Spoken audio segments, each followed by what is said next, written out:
Now this guy is playing this game that is basically, it's like shooting people until they die, and that's it, right? That's the game, right? And I'm noticing that this guy is not very good. He's like, in fact, terrible, right? Because I'm looking and I'm seeing like a lot of shooting and not much dying, right? But what really interested me was behind this lousy player were three of his friends sort of standing there watching him play.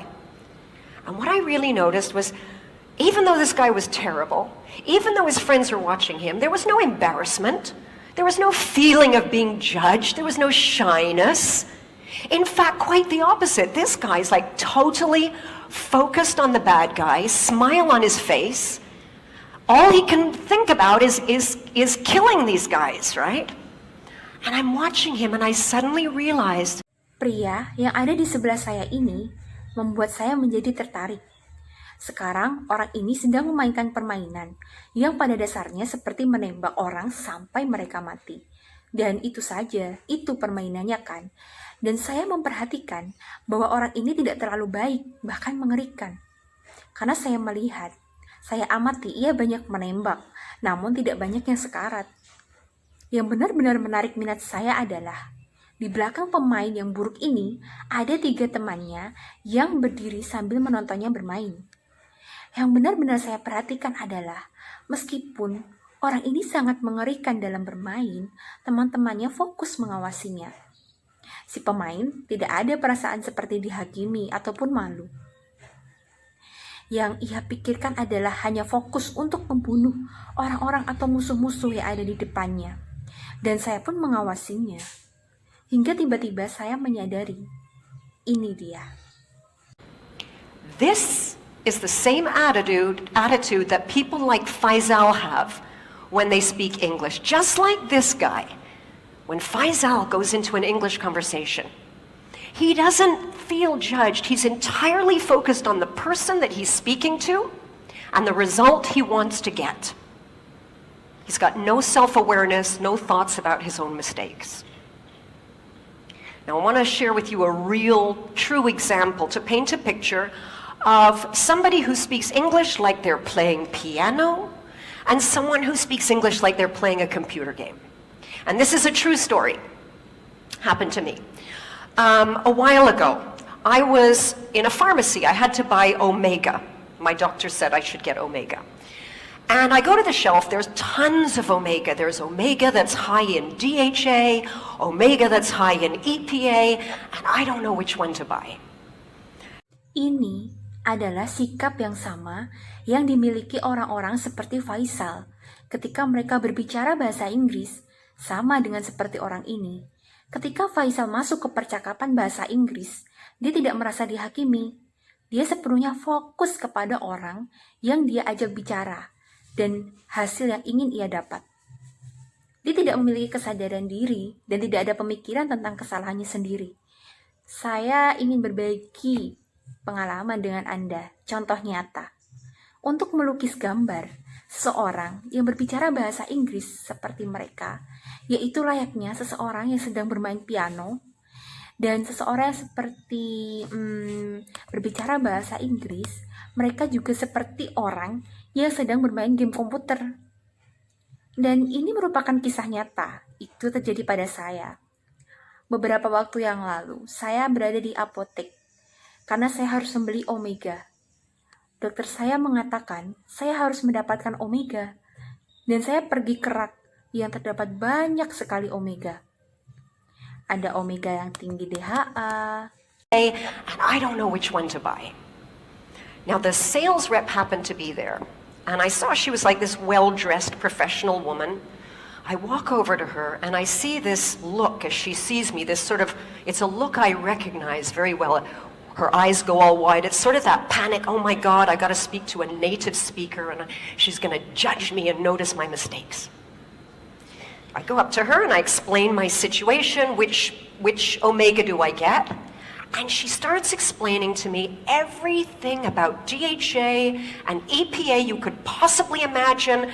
She speaks very quickly, goes all around in circles, and when she finishes, No idea what to buy. Right? So I turned to the girl behind the counter. Now, the girl behind the counter, I heard her before, her English level is very low. But when I walk over to her, this girl, there's no fear. Omega yang tinggi EPA, dan saya tidak tahu mana yang harus dibeli. Sekarang, tenaga penjual kebetulan ada di sini. Dan saya melihat dia seperti wanita profesional yang berpakaian bagus. Saya berjalan ke arahnya, dan saya melihat tampilan ini ketika ia melihat saya. Semacam ini. Ini adalah penampilan yang saya kenali dengan baik. Matanya melebar. Ini semacam kepanikan. Ya Tuhan, saya harus berbicara dengan penutur asli. Dia akan menghakimi saya dan memperhatikan kesalahan saya. Saya akhirnya menjelaskan situasi saya. Omega mana yang akan saya beli? Dan dia mulai menjelaskan kepada saya segala sesuatu mengenai DHA dan EPA yang bisa Anda bayangkan. Dia berbicara sangat cepat, berputar-putar. Dan ketika dia selesai, saya tidak tahu harus membeli apa yang mana. Jadi saya menoleh kepada gadis yang berada di belakang meja. Sekarang gadis di belakang meja yang saya dengar sebelumnya, dia memiliki tingkat bahasa yang sangat rendah. Tapi ketika saya menghampirinya, gadis ini tidak ada rasa takut. In fact, she's just looking at me. You know that look? Like, yeah, okay, so how? Right.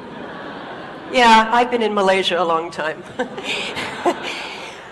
So I go up to her and I explain the problem, EPA, DHA. She looks at me, she says, okay, EPA for heart. DHA for brain. Your heart okay or not? So I said, yeah, I said my heart is really, I think it's pretty good. She says, your brain okay or not? I said, yeah, no. No, my brain is not as good as it used to be. She looked, she said, okay lah. You take Omega DHA, can? Problem solved, right? So we've got two different kinds of communication. Bahkan, dia hanya menatap saya. Anda tahu penampilan itu seperti, ya. Oke, jadi bagaimana caranya? Ya, saya sudah lama di Malaysia. Jadi saya mendatanginya dan saya menjelaskan masalahnya. EPA dan DHA, dia sambil melihat saya dan dia berkata, oke, ya, EPA itu untuk jantung dan DHA untuk otak. Apakah hatimu baik-baik saja?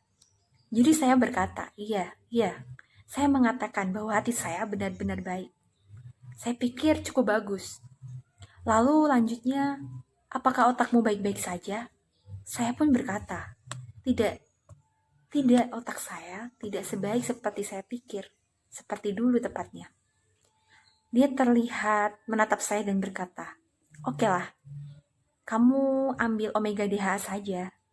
Akhirnya masalah terpecahkan. Jadi kami punya dua jenis komunikator yang berbeda. High level, but totally focused on herself and getting it right, and therefore very ineffective. We've got another one, low level, totally focused on the person she's talking to and getting a result. Effective. And therein lies the difference. Now, why is this distinction so important, not just to you, to your children, but to the future of Malaysia and countries like Malaysia? And to answer that, let's take a look at who actually is speaking English in the world today, okay? So if we looked at all of the English conversations in the whole world taking place right now on planet Earth, we would see that for every native speaker, like me, there are 5 non-native speakers. And if we listen to every conversation in English on planet Earth right now, Kami memiliki orang yang memiliki kemampuan berbahasa level tinggi, tapi ia hanya fokus terhadap dirinya sendiri saja, dan ia harus melakukan seluruhnya itu dengan benar. Oleh karena itu, sangatlah tidak efektif. Sehingga kami punya satu lagi contoh, yaitu orang yang memiliki tingkat level kebahasaan yang rendah. Ia benar-benar fokus terhadap orang yang ia ajak bicara, sehingga ia mendapatkan hasil yang mana itu efektif. Dan disitulah letak perbedaannya. Sekarang, mengapa perbedaan ini begitu penting tidak hanya untuk Anda, anak-anak Anda, namun juga untuk masa depan Malaysia dan negara seperti Malaysia? Dan untuk menjawabnya, mari kita lihat siapa yang sebenarnya berbicara berbahasa Inggris di dunia saat ini, oke? Jadi, jika kita semua melihat semua percakapan bahasa Inggris di seluruh dunia yang terjadi sekarang, tepatnya di planet bumi ini, kita akan melihat bahwasanya untuk setiap penutur asli seperti saya, ada 5 penutur yang mana ia merupakan bukan penutur asli. Dan jika kita mendengarkan setiap percakapan dalam bahasa Inggris di planet bumi sekarang,